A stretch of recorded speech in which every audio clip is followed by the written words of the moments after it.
Siyabingelela bazalwane egameni likaJesu Kristu. Siyambonga uNkulunkulu kakhulu egameni likaJesu Kristu. It's such a wonderful time ukuthi silapha sonke. Siyambonga kakhulu-ke uNkulunkulu bafowethu. Thank you so much for joining in. We thank God for such a wonderful time.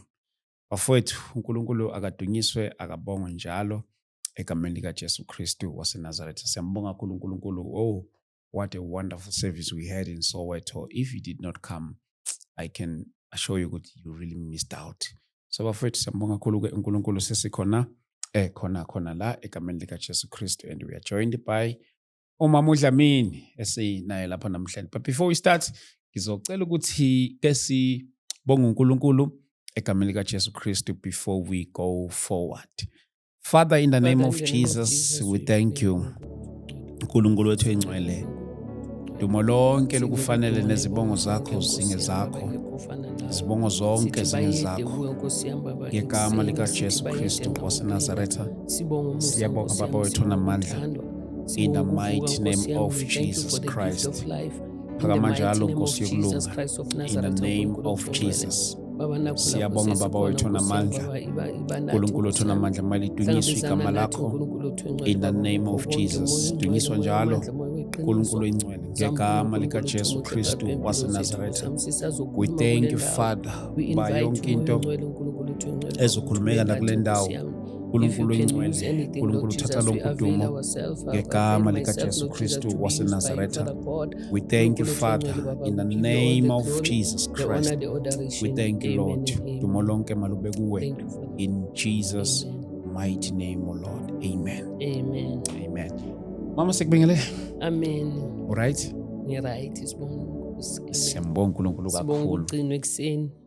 Siyambonga uNkulunkulu kakhulu egameni likaJesu. Ngiyazi ukuthi kunabazana babesilindele lapha eThekwini ngomhla ka-27. Yeah, ngomhla ka-27 September. Kwamele sibe lapha eThekwini ngomhla ka-27 September. Kwagcina kungenzekalanga.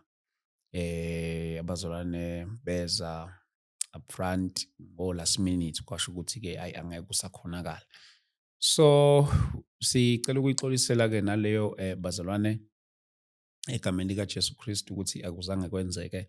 Sizoli-announce usuku olusha, definitely sekuzoba unyaka ka-2026, maybe second month of nyaka ka-2026, but ke ama-details azoza-ke khona la. Ngicabanga ukuthi ke sengiyovelekele ngiyenza ukuthi ivele nizeni-ke bazalwane mahhala sizongena kuyo yona-ke sonke, because sasicelela ukuthi sicela abantu bayenze ama-reservation so that we'll be able to cover some cost, izinto ey'fana noma-production, venue njalo ama-logistics, because kukude uke eDurban, nezinto ziyadura eDurban. So sizokwenza njalo-ke bafowethu unyaka ozayo, sihope ukuthi inkosi izosipha amandla. Siyabonga-ke Mama Dlamini ukuthi ube nathi lapha namhlanje nakulaba abaqala ukubona. Ngiyazi ukuthi there is always a new member esuke sijoyinile, mhlawumbe nakulaba abaqala ukubona-ke umama asiphe i-introduction yakhe. Ngiyazi wena usayidinga introduction la, kodwa-ke for the sake of those who are seeing you for the first time.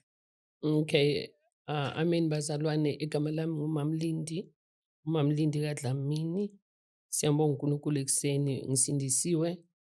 Umama othanda uNkulunkulu. Amen. So siyambonga uNkulunkulu ekseni.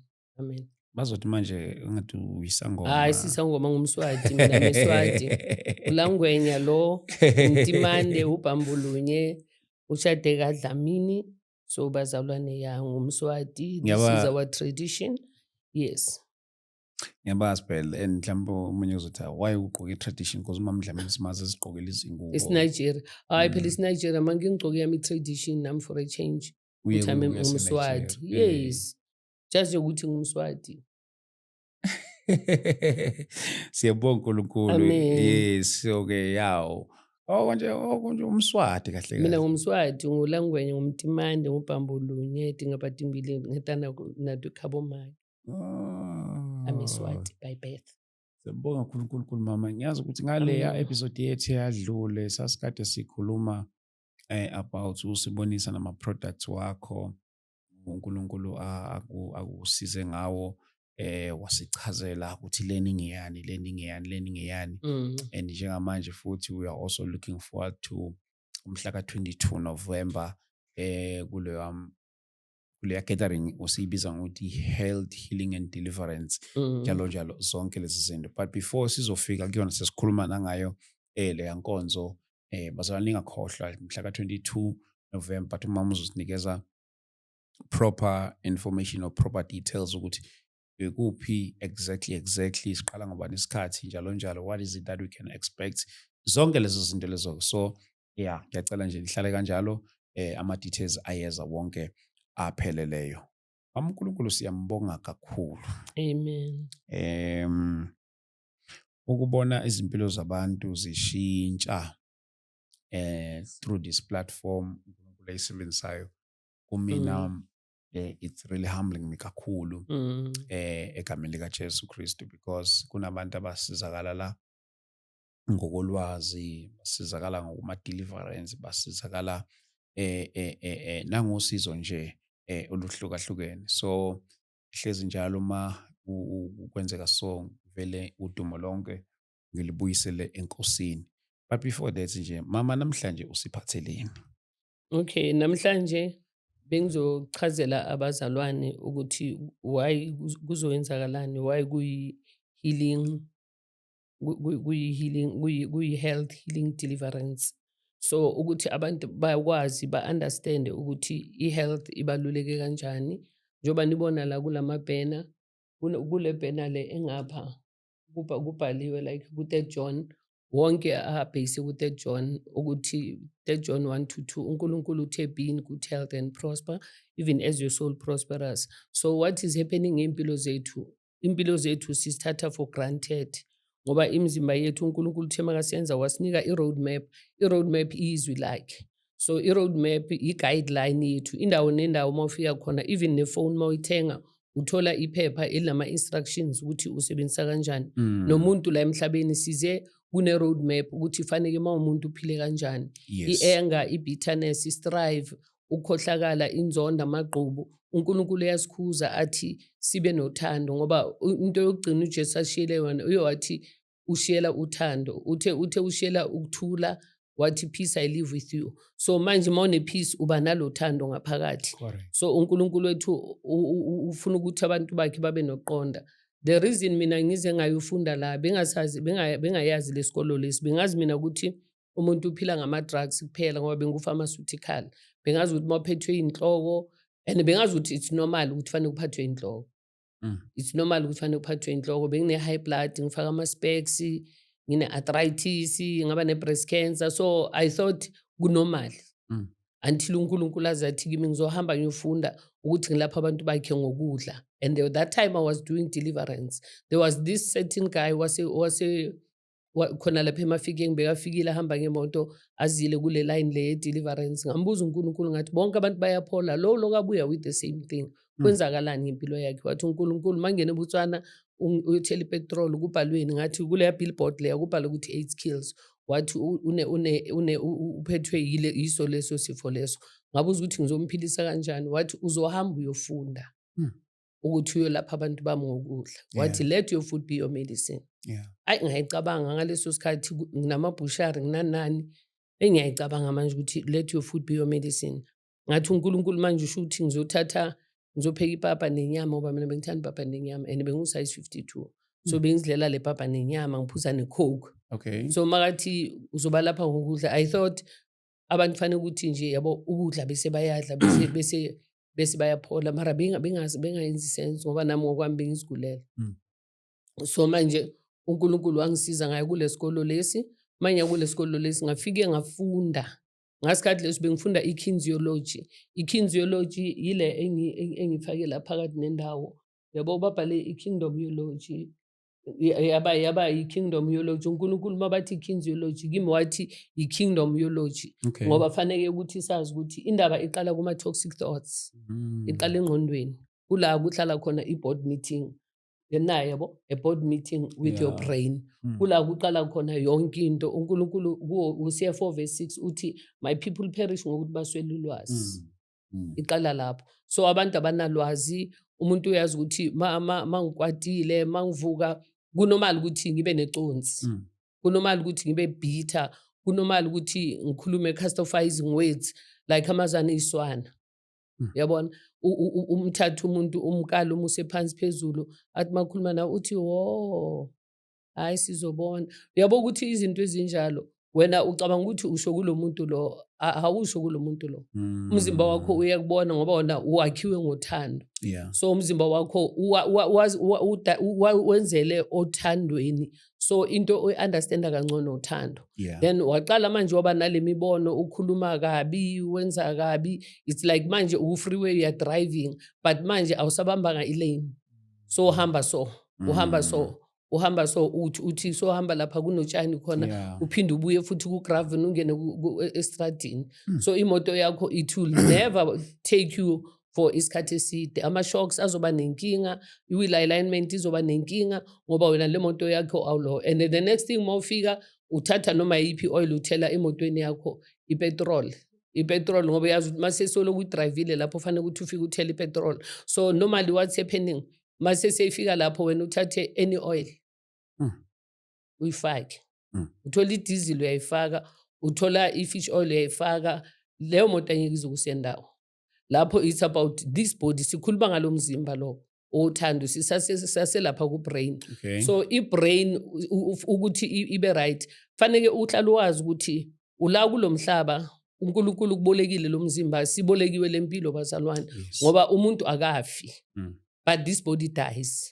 So ukuthi si preserve this body esingayazi njoba ngisho ukuthi iphone yabo mawuthola le phone le uthole kune box la khona libhaliwe ukuthi iPhone 12 libhaliwe iPhone 13 ukuthi kunama instructions ukuthi isebenza kanjena kanje. Kune Nokia ibhaliwe ukuthi isebenza kanjena. So wena sishiya le nto yakhona ukuthi isebenza kanjani iPhone i-charger nge-setting charger. Ayifaki noma yiphilo isi-type ukuthi uzoyifaka la izosebenza. But thina what we are doing kulomzimba lo sifaka noma yipi into. Sisebenza ngeflow ukuthi okay ku-charge abantu besi-type sonke sizo-charge ngesi-type kanti ayihambi kanjalo. uNkulunkulu umuntu nomuntu unique. Umuntu nomuntu umdale ngendlela yakhe and umuntu nomuntu une-purpose ukuthi uzeleni la emhlabeni. So abantu bayenza imistake ukuthi ngoba ngizalelwe kaDlamini or ngizalelwe kaNgwenya or ngizalelwe kaNtsibande faneke ngiphile njengoba kaNtsibande bonke abantwana bakhona bayafunda baba no matric baba amanesi sonke fanele siba amanesi. And anyeke ukuze kwenzeke lokho. Uthabane uze nento yakhe la kaNtsibande. Uthabane fanele ukuthi ayenza ama podcast. Mina ngize nento yami la ukuthi fanele ngilapha abantu. Mina umuntu nomuntu uze ne-gift ethize uNkulunkulu azenayo. Amen. So i-gift asiyi-gift kuphela ukuthi mhlambe njengoba ngigcoke so njengoba besincokola ukuthi bazothingisa ngoma nani. I-gift asiyikuthi i-gift uzothi uphiwa abantu abaphansi uphiwa abantu abaphezulu abantu abaseceleni. I-gift into uNkulunkulu azenayo bese la mofika la ngaphandle le gift ozenayo bakhona abantu abakwazi ukuyibona bese bayayimanipulator bayisebenzise ngendlela yabo ukuthi usebenzele bona the dark kingdom. So manje uNkulunkulu usibekela nge-reason nge-purpose. Mawuhlala uphethwe inhloko every day asabantu abadala abahlele enhlokweni. Abantu abadala siyiba bakuphathisa inhloko fanele kuyothwasa fanele kwenzeni and fortunate enough mina uNkulunkulu wangisiza umntana amatshontsha kwafanele ukuthi ngihambe ngize ngigcine sengisemaphehlweni bengawazi within 3 weeks bahlule ukungibhula ngahamba sengiyothwasa lapha azange ziba khona ukungithwasisa right.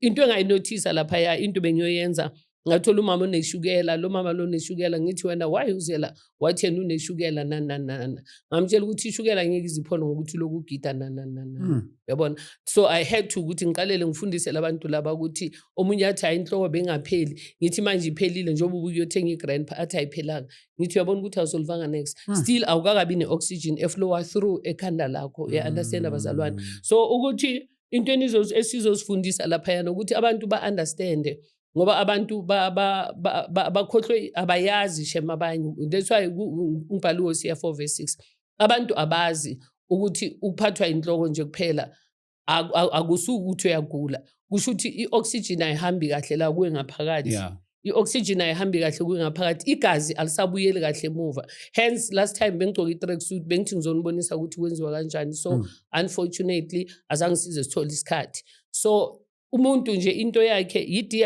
uba dehydrated, that is why besiphethe ilona la i-monohydrate, siphethe ne-methylene blue. Yizo bengibonisa ngazi ukuthi mawuphuza zona usiza ama-cells wakho ukuthi a-retain amanzi angatshetshi aphume. Why si-retain lamanzi lawo sifuna ukuthi abe retained? Lamanzi lanka agezwa nge-chlorine, ageza nge-chlorine, ageza ngazo zonke lezi zinto lezi. And amanzi aza ngamapipe, amapipe mawuloku aza ngamapipe kuyaxokozela laphaya. Okay. Ageziwe ayaxokozela, mawuceda uwakha direct waphuza direct. Okay. Sathi masikhula thina masikhula bekuthiwa uma uceda ukukha amanzi boguqa phansi, amanzi bawahlala bawakhiwe ahlale emereni. Bekuba ne-emera ihlala laphaya ivaliwe. Wena mawukha amanzi ukhe emereni uguqe ngamadolo phansi. Bese soyawaphuza lamanzi. Amanzi afuna ukuthi mawaphuza ungawaphuzi wagijimise. Yeah. Wagijimise uvela ukuthatha amanzi and the worst ahlala nasemaplastikini kuba neplastiki sokhuluma ngelinye ilanga. Amanzi mawaphuza same time uthi gugu awaniki direction. Awaniki direction. Mina uphuza kanjani? Fanele uwaphuze ume. Ophuza ume. Waphuze ume. Waphuze ume. Wanika i-direction kahle. Ukuthi akwazi ukuhamba kahle. Hence noma abantu badla bayathanda ukuthi mabadla in between baphuza amanzi. Awuthi udla ngapha uphuza amanzi. Udle uphuza amanzi or uphuza cold drink or uphuza ijuice. And enye imistake ethandwa yenza abantu mabaqeda ukudla badla ama-fruits. Mabaqeda ukudla bese badla ama-fruits. If uzodla ama-fruits, i-fruits licheche libole before ukudla. So rather uqala nge-fruit qala, udla ama-fruits wakho uqede. Bese uphuza amanzi wakho lawo ke uhlale 30 minutes bese khani udle egcineni. Yes. So la uthola mhlawumbe ngidla ukudla bese mangiqeda ukudla bese uphuza amanzi. Ayikho right leyo. Akukho right. I-fruit izocheche libole. And then amanzi awafaki immediately after ilo. That's why abantu abaningi bane-constipation. Izisu zingasebenzi kahle. Fanele mawuqeda ukudla ubhodle. Mase soqeda ukubhodla khani uzophuza amanzi. And umuntu obhodlayo umntana omncane uye sithi makaqeda ukuncela ibhodlela fanele umrabhela emqolo ukuthi abhodle. Kanti nawe fanele ubhodle and nawe awuhlukanga kumntwana. La ngaphakathi ingaphakathi lakho alimazi umntwana alimazi umuntu omdala. Yeah. Lazi sequence ukuthi fanele kuhambe kanje. So bazalwane okunye lokho bese enye elimazayo futhi la besathi ku brain enye elimazayo la inhliziyo ilinyazwa ukungathetheleli, ukuba namagqubu, ukuba nama secret nama self doubt, zonke lezi zinto ila kule ku number 2. So siyabona ukuthi inhliziyo kahle iyo ifilter, iyo inhliziyo ihambelana nesibindi, ihambelana nezinso. Those are the bloody organs. Yizo into engishilo ukuthi umuntu akagula, umuntu isikhathi esiningi problem yakhe ukuphisa egazini, ngisho bazalwane, i-circulation. Into e-circulatayo inegazi. And ukuthi likwazi ukuba kahle fanele ukuthi wena wenze right. Wena mawukhuluma kabi wenza kabi nani no problem. Into elimalayo lapha igazi lakho liyalimala, alisahambisi kahle. Bese isibindi sisebenza ngamandla ukuloku sicima lenzondo namagqubu wakho, siloku sigaya lapha ukuthi legazi licoliseke kahle lindlule kahle. So it's very important ukuthi fanele mawukholwa wazi ukuthi ukudla nalomzimba nenkolo into eyi-one. Asi two separate things. Wena uzogula ungaqolele endlini ube nolaka ube nani ukhohlakale bese soyagula uphuza amaphilisi bese uyathandaza. And khona enye into futhi eyenzakalayo engibonile eyenzakalayo, abantu abaningi bangifonelile bebahambile baye kwabanye abazalwane abathi bangaphuza amaphilisi, bayekela amaphilisi, bawayeka amaphilisi, bagula triple. Awuliyeki iphilisi mzalwane. If uliqalile iphilisi le high blood leshukela lani awuliyeki ungana plan B and awuziyekeleli. Udoctor okunikile iphilisi noma kusesibhedlela uzodla izinto ezinatural uye ku deliverance ubreak ama cases wenze yonke into ube delivered. bese uyaqhubeka uphuza le treatment, uye eclinic bayokuchecka, bazokutshela ukuthi kune-progress. Bazokutshela ukuthi kune-progress, baqalele ba-decrease ama-dosages, baze baku-discharge ngokwabo. So ngicela ukuthi abazalwane singazenzi ngathi asifundisekanga, ngoba abazalwane abaningi bayalimala, baya kuma-deliverance, makabuya uye dustbin straight, ufaka wonke amaphilisi uyowalahla, yena ukhulekeliwe, uhamba noJesu emoyeni. Sonke sihamba noJesu emoyeni bazalwane, kodwa uJesu akafuni ukuthi usibe yilima, ngoba manje kuhlambalazeka ivangeli. Abantu abaningi sebayalimala after balahla amaphilisi, ama-ARVs, balahle ini, sebanama-problems a-triple. So manje mabangifonela njengoba bengilalasi, ngiyabatshela ngithi that was the worst mistake oyenzile. Angathi ngayigcizelela leyo mama. That was the worst mistake oyenzile, ngoba abantu abakhuluma lento le, mina khumbulani bazalwane, ngicela ukunibuyisela back. Yeah. Bengu-pharmaceutical, right? Ngenza i-deliverance. Bengu-pharmaceutical, ngupastor, ngenza i-deliverance. Yeah. uNkulunkulu ngikhulekela lo muntu lo, wathi uphethwe i-AIDS, wathi ngizohamba ngiyofunda ukuthi ngibalaphe ngani ngokudla. You understand abazalwane? So uNkulunkulu asuNkulunkulu, asi-author ye-confusion, ukuthi uzothi omunye amthathe amuse esikolweni athi ayofunda ambhadalele imali ezithusayo engazazi nami bengeke ngize ngibe nazo. uNkulunkulu angibhadalele ukuthi ngiyofunda, ngizoletha lo lwazi ebantwini. Ngapha asuse abanye ukuthi mabatshele abantu ukuthi bayekele amaphilisi. Abantu bayalimala bazalwane, awuliyeki iphilisi mzalwane. Please siyanicela bazalwane, ngiyanxusa, ubuya ku-deliverance noma ngabe boyile Soweto, ubuya ku-deliverance, siyambonga uNkulunkulu, ukhulekelwe, siyambonga uJehova. Stick to your medication until udoctor okunikile bazokuyekisa bazalwane. I've got abo sister abangibonile lana, bazile for ama-husband wabo bane-epilepsy for years, and ngabatshela ukuthi they don't stop the medication. Ngibanikile uplan B, ngibanikile, ngibahlanganiselile abo-Lion's Mane nani ukuthi ingqondo ikwazi manje uqalela ukuthi ibe right. Yeah. Ingqondo ibe right, ngabanika wonke ama-treatment ukuthi ingqondo ibe right. And zonke lezi zinto engikhuluma ngazo ukudla, like i-Lion's Mane ama-mushroom, izinto ezi-natural. So bayazidla noma adla abo-Simos, abo-Lion's Mane, abo-Shilajit, umuntu uyamixed ekudleni kwakhe azidlele. Adle nokudla kwakhe, you understand? So mawuloku udla uthi uNkulunkulu, let your food be your medicine. So you add it in your food and you start eating it. Njengale season ngayi-creatine, you add it in your water and you drink your water. You understand? Yeah. Methylene blue, you add it in your water, you drink your water. You understand? I see substitute yellow, your medication. Yeah. No, it's not. So uNkulunkulu uthembekile, mawenza kanjalo ukhuleka about it. Uvuma izono zakho, inhliziyo yakho yenza sure ukuthi awunanzondo, awunamagqubu, awuna ini, yonke into wena uyazikhuluma, uyazivuma. uNkulunkulu uzokusiza abazalwane. Bese siyaqalela ke solandela iprotocol right, udla ukudla ku-right, wenze kahle bazalwane. And always mawudla, asithi God bless our food kuphela, ukudla fanele ukuthi ukudirect. Uthi Father, I thank you for this food. This food uthi angazi ukuthi ukhuleka kanjani, mhlawumbe uthi baba ngiyabonga lokudla ongiphe kona, ngiyabonga namhlanje ukuthi kunokudla, because abanye abantu abanakudla. Uthi thank you Lord for this food. This food will give me health, wealth, longevity. Ukhulume nako ukudla ngoba ukuthathayo ngesandla sakho ukufaka emlomeni wakho, you direct this food. Uthi kuzokunika i-health, wealth, longevity. And mawujwayezile ukukhuleka kanjalo uzodla. If uzodla into ezolimaza umzimba wakho, anyeke noma ubambe yini noma utshwala, mawuthi utshwala buzokunika i-health, wealth, longevity, anyeke uyazi ukuthi anyeke ukunika i-health, anyeke ukunika i-wealth, kuzokubhubhisa very early. It will take you to your early grave. So ngalokho anything oyibambayo ezongena emlomeni wakho, you pray over it. Yeah, understand abazalwane. So uNkulunkulu asize bazalwane. Even nalamaphilisi angaka doctor uthi Nkosi yami ngiyabonga ukuthi ungiphile gift of life, ngokuthi bengaqoleli nginenzondo nani, igazi lami la spike laphakama nani. Manje singiyamxolela uJohn, ngiyamthethelela, ngiyamkhipha enhlizweni yami, ngimkhipha amagqubu, ngikhipha konke.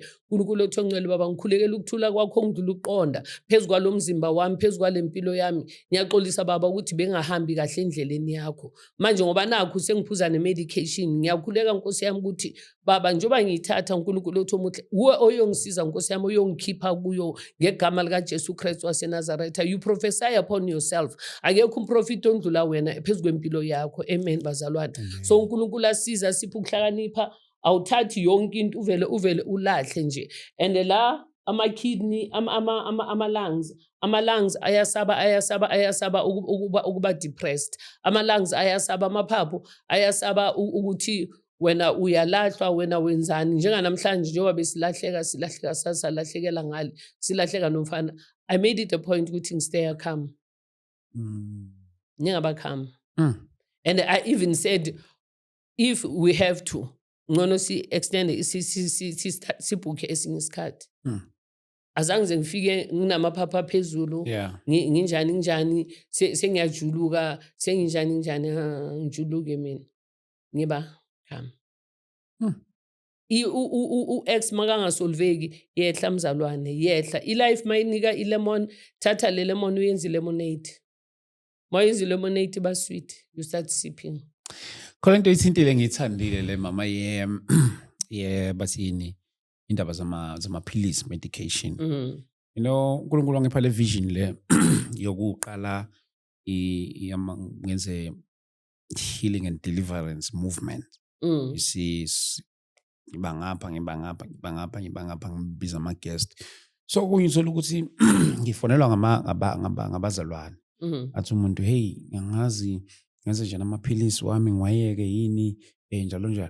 I remember my always advice to people ukuthi ungayiyeke medication yakho. No matter what the guest said, but ngicela ukuthi ungayiyeke medication yakho. And this thing ukuthi ngiyeke medication yet mina unganginikanga. Yeah, akwamele ukuthi mina ngikuthandazele ubone nawo umehluko. Hayi ukuthi ngiqhamuke ngithi yekela i-medication. No. Akube yimi engikuthandazelayo. Okay, ake ngingakuthi mhlawumbe kube yimi engithandazelayo. Akube ukuthi after umthandazo uyawubona umehluko and then wena bese ubona isidingo sokuyeka i-medication. Hayi ukuthi uyiyeke just because usho mina. So ngiyambonga kakhulu ke uNkulunkulu ukuthi bakhona bangilalela benza the way sisho ngakhona abanye baqhubeka bayasizakala. Nami ngiyathanda ukugcizelela le bazalwane. If you're on chronic medication, cela ukuthi ungayiyeki medication yakho, qhubeka nayo.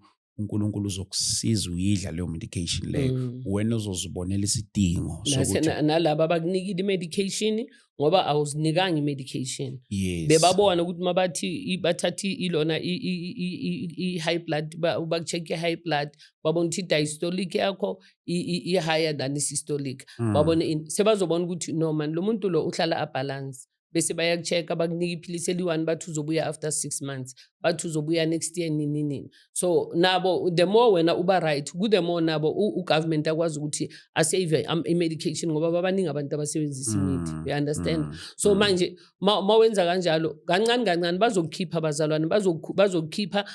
No condition is permanent. Asikho isimo esipermanent. Wena ufuthi umuntu ozifakile kulento le ngokuthi bongalandeli i-road map eyizwi kaNkulunkulu oze ngayo la emhlabeni. So bongazi. So uba nama false pride mafanele enkonzweni Sunday fanele kuboleke wenzeni ubhizi ulimaza spleen ukusuka lapho soshaya bushukela bazalwane. So uNkulunkulu asize sazi ukuthi uthe singabi nomhawu. And wathi singabi anxious about anything. Uthi in everything through prayer and supplication. So if you are prayerful, you supplicate uNkulunkulu uthi Nkosi yami kuzo zonke izimo uthi Nkosi yami ngiyazi ukuthi uzongidlulisa nalana. Amen. Yes. Then malokwenza kanjalo ama-organ wakho ayajabula nawo ngoba la ngaphakathi sinama cells, ama-cells ukuthi kuzikube lama-organ afeedwa yilama cells. So lama cells aya congregate.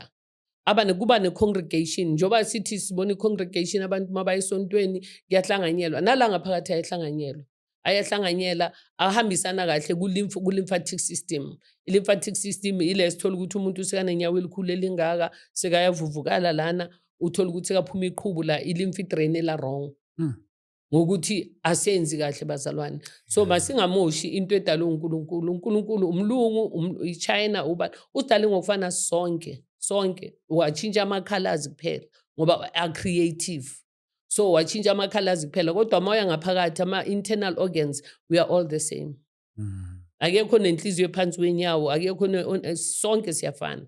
So uNkulunkulu usenze ngepurpose bazalwane, ngeplan, intando yakhe ukuthi ama-cells wethu acongregate, hence nathi sizo-congregate outside. Yeah. Si-congregate, masihlangana nomunye umuntu uyambulisa, how are you sir, ngisaphile njani, nani, ubonisa umuntu uthando. Amen. So uNkulunkulu asize bazalwane, sazi ukuthi wonke lama-organ, yabo ingqondo, inhliziyo, amaphaphu, nani, sizofunda bazalwane ukuthi sizilungisa kanjani. Nala ngibhalile ukuthi umzimba wakho wazi ukuthi uyithempeli kaNkulunkulu. Ku-1 Corinthians 6 verse 19 to 20. uNkulunkulu umzimba wethu uyithempeli lakhe. So uNkulunkulu usithembile ngale mizimba bazalwane, ngoba masinganayo le mizimba ngeke sikwazi ukumdumisa uNkulunkulu. Amen bazalwane. Amen. So siyambonga uJehova ekseni ukuthi uyosivula amehlo, wazi ukuthi awuloyanga umuntu ukuthi uphathwe high blood, awuloyanga umuntu ukuthi ube neshukela, awujampanga egeyidini high blood.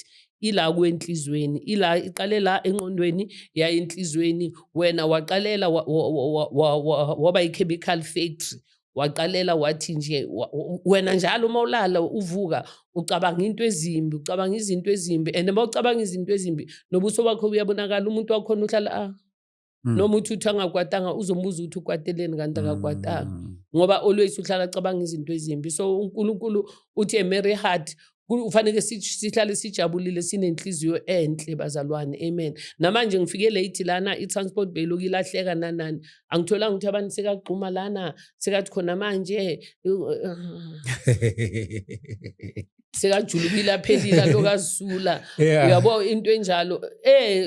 If uhamba ngokwenyama bozoyenza le nto leyo, uzokwata udineke ukuthi hayi vele we have to cancel this ini nami ngithi lo driver sengena la sengiyajumpa sengiyakhomba sengithini. Hayi bazalwane, ngicela singazenzini ilima, singazenzini iwula, siba makholwa bazalwane, sithi simthembe lo uNkulunkulu wethu. Nesisu sethu sazi ukuthi sifaka ukudla kanjani, senza kanjani, asiveli sifake nje. Mawuvuka ekseni awuvuki uthi mawuvuka nje uthi hey ngilambile, awukabi ne-circulation, umzimba wakho usathukile, ama-organ bowulele manje asaqala eqaqeka, akusazoqalela ukuthi uhambe uhlelo lwambe kahle. Wena sofaka something, sofaka ushukela, sofaka ama-Kellogg's, ama-Cocoa Pops, ufakele umntana, udlisa abantwana amashukela ekseni, then u-expect ukuthi maba esikolweni bazoba bright. Ubhizi uyabagqisha wena ngoshukela ekseni. And abantwana abaningi sebane-juvenile diabetes, abantwana abancane sebahamba negubhu la sebahlaba ilona ushukela.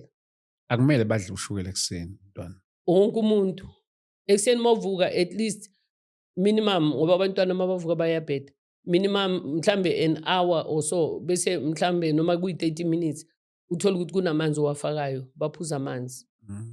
Kube namanzi abawaphuzayo. Bona-ke ukuthi balo 1 minute balapha, 1 minute balapha, seba increase i-circulation. So mhlawumbe ubanika amanzi, baphuza amanzi. Hayi ukuthi mabavuka sobanika itiya, sobanika ishukela, ama-Cocoa Pops, sobanika ama-Kellogg's, zonke lezi zinto ezi-artificial. Ungaqalela nje ubanika idokwe, pheka idokwe, natural stuff, badle ukudla oku-natural abantwana. Yeah. Ukuthi bakhule kahle bazalwane. Amen. uNkulunkulu asize ngoba khona manje kulamanzi abawuphuzayo kune-fluoride. I-fluoride nje i1 ikwenza dom. Ubagezisa amazinyo ngeColgate, i-Colgate le toothpaste emhlophe ine-fluoride, nayo ngokwabo bayenza dama. Ufaka ishukela so bayenza izilima zempela. Yo. Amen. So imqondo yabo vele ikhathale, baye esikolweni vele sebakhathele. That is why abanye mabandlule ekseni baye esikolweni ubathola ukuthi bahamba babhema insango endleleni, bahamba bayenzani, bafuna i-stimulant, bafuna into ezostimulate their brain. uNkulunkulu asize bazalwane ukuthi sifunde. So izinto esizobe sishare lapho, nokuthi uNkulunkulu intando yakhe fanele yazeke empilweni zethu. kuGalatians 5 verse 24 nakuRomans 12 verse 1 to 2. uNkulunkulu asize ukuthi siyazi intando yakhe ngempilo zethu kulomhlaba, ukuthi why are we here.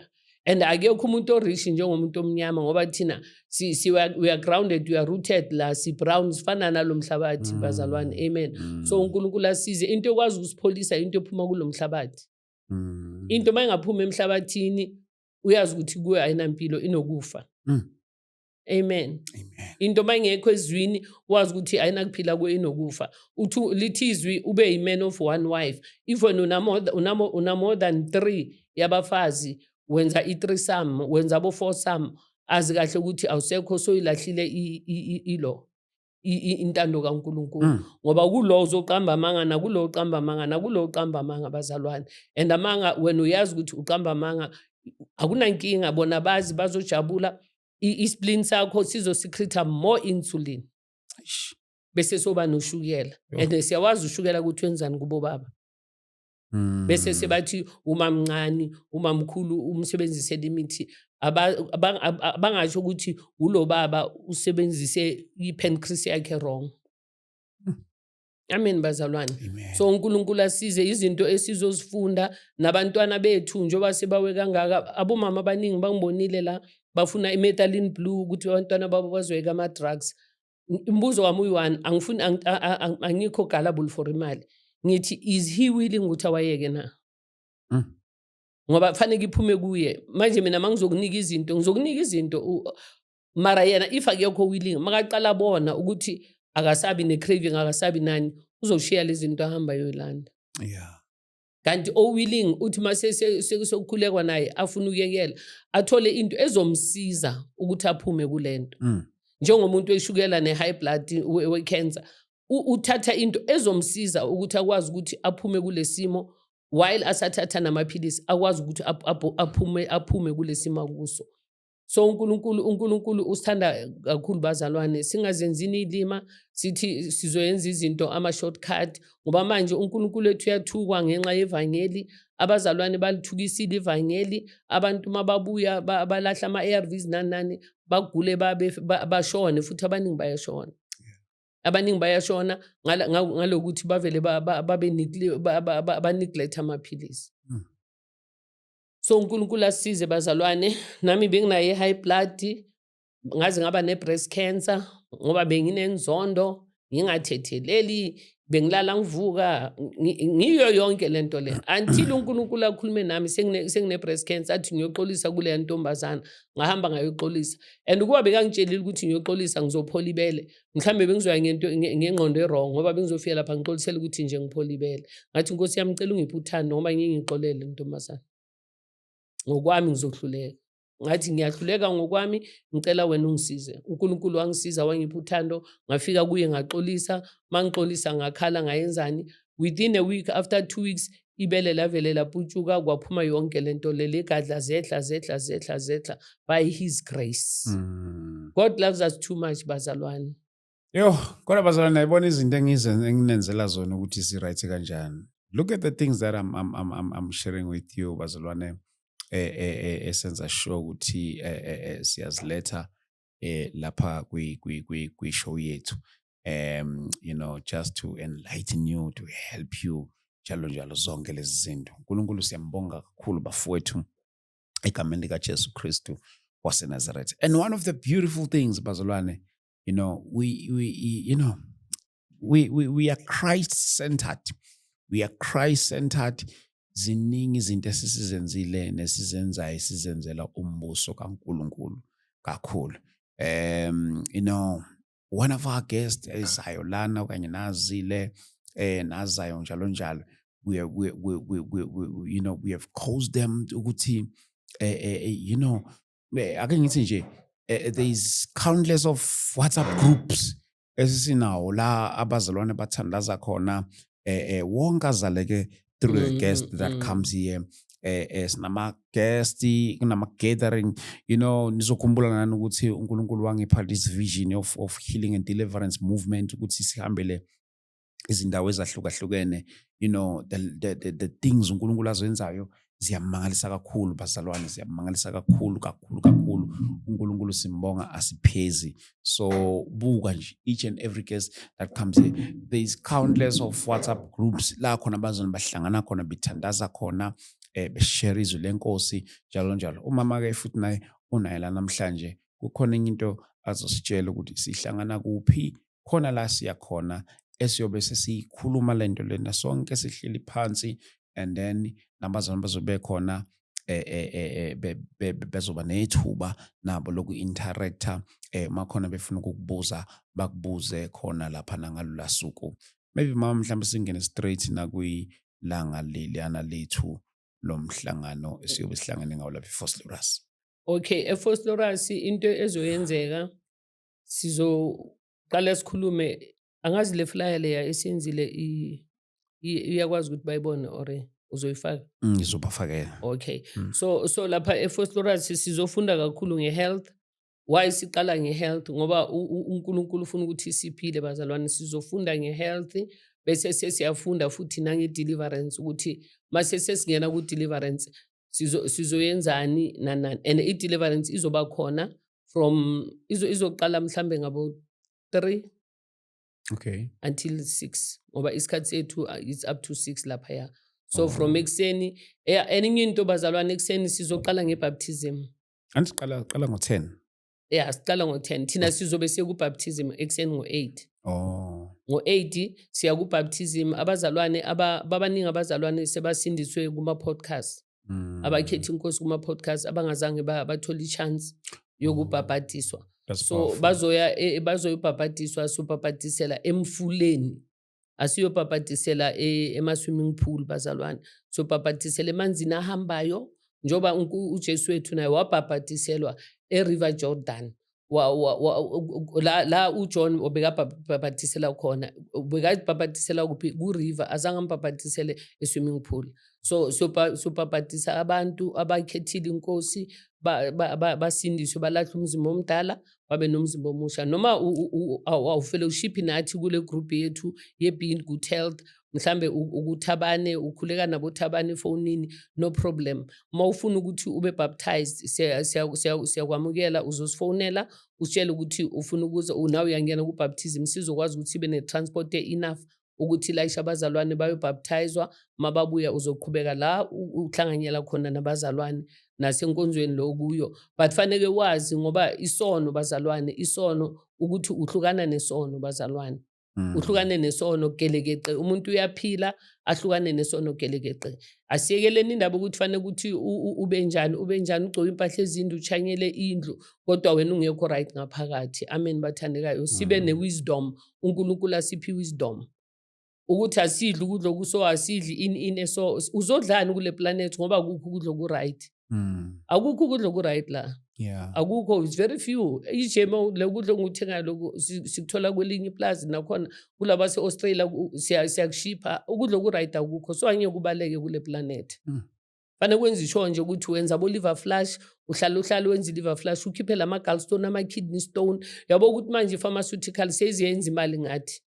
Bayokhipha ama-gallstone, bayokuhlinza, bakwenzeni into noma bangahlinzanga sebakhipha ngani. Into ongakwazi ukuzikhiphela yona wena endlini ngokwakho, uzikhiphele lezi zinto ziphume. So ngamanye amagama mama mhlawumbe singena straight ngiyona umhla ka-22 November. 22 November siqala ngo-10 ekseni. Qala ngo-10. Ngo-10 so bese sibuye ku-baptism. Sizohamba ngo-8 ku-baptism. Sihamba ngo-8 ekseni kuya ku-baptism. Sibuya ngo-10 sesikuveni. Ngo-10 sesikuveni. Yes, okay, shuthi from 10 senzani shuthi siyakhonza nje. Yeah, kuzo ama-instrument bazobe bakhona, bazobe bacula ngithi ukuthi abantu baloke bangena. Then masibuya mhlambe ku-baptism abafuna ukuphuza amatiya nani zizobe zikhona, baziphuzele bayenzeni bese-ke sesiyangena enkonzweni. Sesiyaqala-ke siyangena enkonzweni, sifunda nge-stress ukuthi stress yini nokuthi abantu bafunde ukuthi never leave the keys of your happiness in someone else's pocket. I-happiness yakho izaqala bazalwane, choose yourself. And then later on bese kuqala i-deliverance. Bese siqala i-deliverance la ngabo 2-3. Maybe usikhumbuza i-address kuphi nendawo. Kuse awunayo zathi. Angiyazi. Athi kusize mina. Kusenguni hall eFosloras. Athi mina ngikusize. So bese seFosloras ke by the way bazalwane.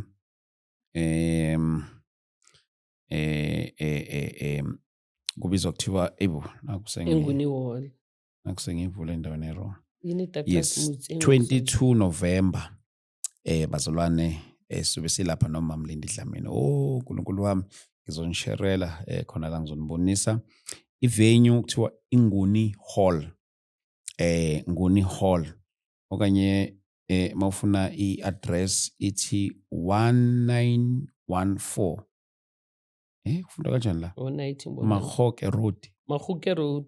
Ithi 1914 Makgoke Road, Vosloorus. Ivenue Inguni Hall. I-time from 9. Angisho abanye baphume ekudeni. Yeah. Amen. So la ithi being good health Zoe Life. Being good health ukuthi ube nempilo enhle. Zoe Life, it should God kind of life ministries presents ku-3 John verse 1-3. Ukuthi sibe in good health. Sibe nengqondo esound. Sibonaneni ke bafowethu, nami ngizobe ngikhona khona laphana. By the way mama, umhlangano wethu ugcina lo. Umhlangano wokugcina, that is why senza ijubilee yabazalwane bakaThabani abamukela inkosi during the process kushunyayelwa lana bangatholanga ichance yokubhabhatiswa bayobhabhatiswa, and by the grace of God masiceda isephelile deliverance bahlanzile abantu bayenzani then kuzoba nokudla abantu badle bahambe namasiphathelwana babe neChristmas nje kaJehova. Yazi ukuthi besendaweni kaJehova saba neservice emnandi besiseva siphuza sidla siphume sisuthi ngoba abanye baza lapha yabanganakudla bangananex. By the grace of God ngokusizwa inkosi mani ngangisupporta nani nithenga ama product wami sizokwazi ukuthi siyenzele labantu abangananex mabaphuma lapha bahambe baphethe ama food parcel.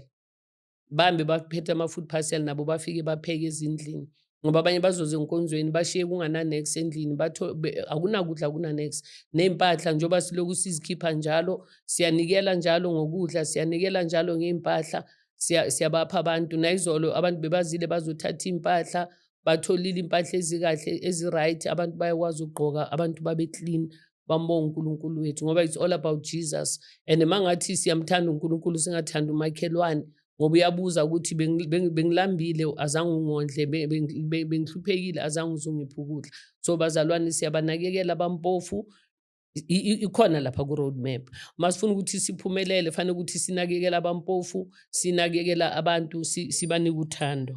Amen. So uNkulunkulu asize lapha yana. It will be the last seminar ezobe khona siyavala ngoNovember mara abantu fanele sike sizo rejoice nje in the Lord. Amen. Sibonga uNkulunkulu. Yini le mama? Lena i-all in one. I-all in one ngenze ngama-fruits la ngenza ngama-fruits ilapha izinto eziningi. Bengithe kuzoba nama-glass manje phela ngibone ngathi le setup enibekile lapha bekunelo tafula ngithi sizophuzana imnandi kanjani. But umuntu noma agula serious asesibhedlela mawuloku umphuzisa njalo kaphuza ngestraw uyaqaqeka umuntu. All in one natural herbs. Yes. Ngiyibona la bazalwane ibhaliwe weaken immune system, HIV, high blood pressure, sugar diabetes, stroke, back pain, headache, ultragene. Izwa kanjalo? Mthimbo? Muscle pain, and kuningi nje bazalwane abo toothache, abo headache. Kuyaqhubeka nangapha migraine, stomach gums, to edge, detox njalo ama-ulcer, detox ama-ulcers, addiction, skin problems, akuningi bazalwane kuningi so kakhulu. And this is your food ngoba noma uyidla you just taste the fruits.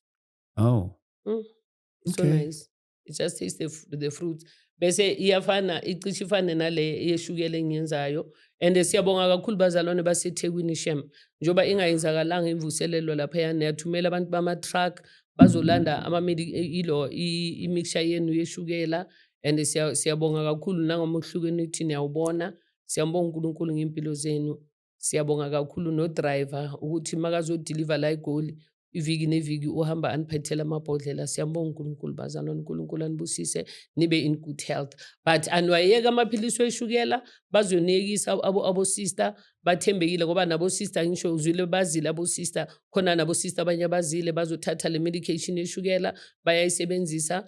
Ishukela yabo isukile kubo 26 seyihleli ku 5.8. So siyanicela bazalwane ukuthi singazenzi ilima sizenze ngathi uNkulunkulu wethu uyifake. siqhubeke nabo sister bayekanga treatment until baze babona ukuthi izohlala stable forever bese ba-decrease i-dosage. Amen bazalwane. Amen. Yeah, bazalwane lapha eThekwini will announce a new date, but sekuyoba u-2026. La khona-ke it's fine. Mina-ke I'll take full responsibility of umhlangano wase eThekwini ukuthi sizokwenza kanjani. Isizathu salokho ukuthi kulonyaka bekubhizi kakhulu, so yonke into beyihleli la bazalwane so And siyaxolisa ngalokho. Siyaxolisa kakhulu, so elandelayo yena I'll take a full responsibility of it and then sikwazi ngoba niyakhumbula ukuthi ngomhla ka-20 okanye kangithi ngoMarch sasiseThekwini. Ngikhumbula ngomhla ka-24 mangaphazama sasiseThekwini. Saqala ngoFebruary sasiseThekwini, sawuqala unyaka saqala ngoFebruary sasiseThekwini. NgoMarch sabuya eThekwini. Ngo-April saba seGoli. ngoJune sabuyela eThekwini. ngoSeptember ngo-August saba seKagiso. ngoSeptember sabuya eSoweto. ngo-October saba seSoweto. November sise-Vosloorus. So niyabona bazalwane the expenses zazo zonke lezi zinto beku too much kakhulu. So but ke uNkulunkulu siyamkholwa kakhulu, so there is still more bazalwane, there is still more. Yazi mama mangibuka abantu abasizakala through le platform, ngivele ngazi ukuthi ngithini. Sibonga uNkulunkulu shem. Siyabonga ngoba nami nje ngize ngithola futhi mina bengazilanga ke yonke lento le. Hayi mina ngangizela okwami. Ngiyakhumbula phela lokho it was totally different. Hayi mina bengizela okwami. Bengazelanga le ukuthi ngizokwazi ukusiza abantu ukuthi bakwazi ukuthi inhliziyo azinazandla. So abazalwane bayahleka ngoba thina ngishumayela every day ebusuku, namhlanje siphume ngabo 2 ngaze ngathi kumzalwane amehlo wami awaboni. If ufuna ukukhuluma anything mzalwane, noma umyeni wakho noma umntana wakho noma indoda yakho, maqala umbona ukuthi ukhuluma into enegative, vala umlomo wakho uthi uthathe lelimi ulihambise wabale wonke lamazinyo, ubone nale imbobo ezikhona, ungitshela ukuthi uzothi mawuqeda ukwazi ukumphendula na.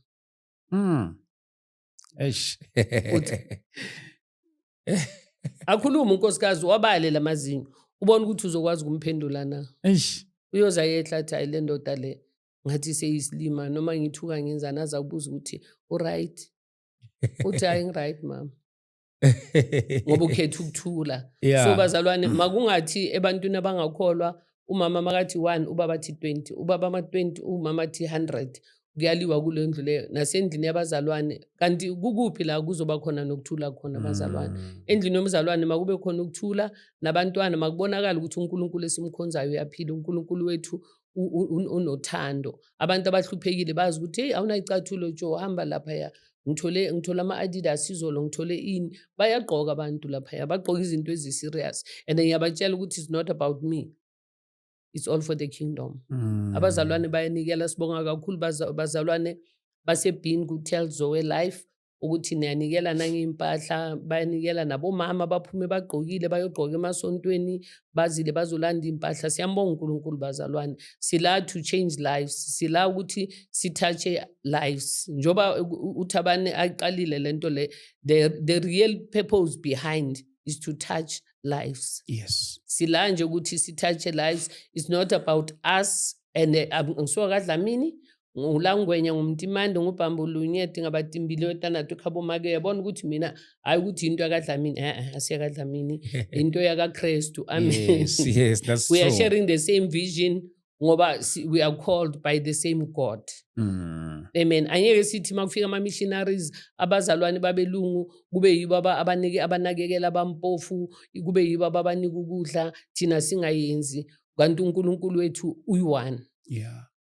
And in order to prosper ukuthi fanele sinakekele abanye abantu. Yes. Amen bazalwane. Amen. So ukuthi senze le lona nabanye mhlawumbe if awufuna ukuthenga any of my products, no problem. If wena awufuna ukuthi mhlawumbe nginane hyaluronic acid bazalwane, if ufuna ukuthi ube neskin esiflawless esihle njengesami, mangiqala ukuza la mangabheka ama-video ama-before namanje kunomehluko omkhulu la ngiayinekile yabo.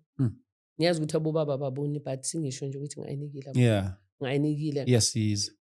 Yes, uyabona umehluko rawuboni. Ngiyabona. Hayi phela ngithemba bobaba. Somqaba ubuni. So yeah, i-hyaluronic khona i-hyaluronic acid. Hyaluronic acid uyayiphuza, ngiphethe lapha uyayiphuza iba i-gel.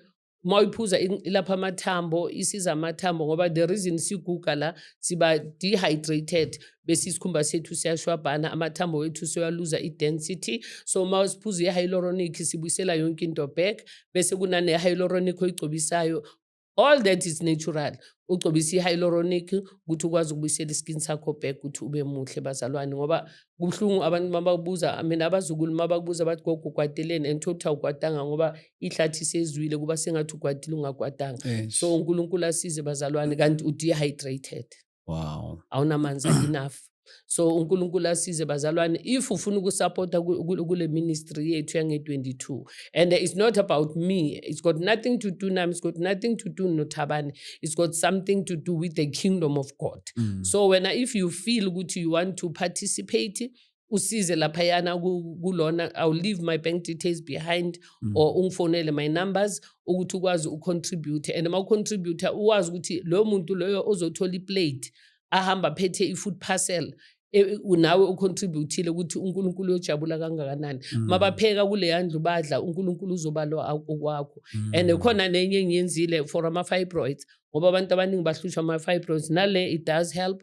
So ukuthi i-circulation njengoba bangayenzi bavuka bahleli kungabi ne-circulation kungabi ne-movement kukhula izinto la ebelethweni uyakwazi ukuthi uzihile ukhiphe yonke lento le in your system naturally. Wow.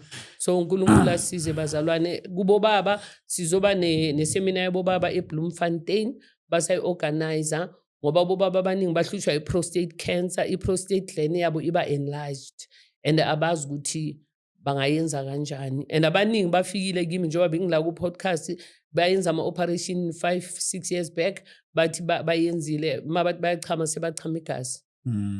Yo yazi wangikhumbuza ngempela mama kule minute nje lisele ngifuna ukumemezela into yaseThekwini as early as possible.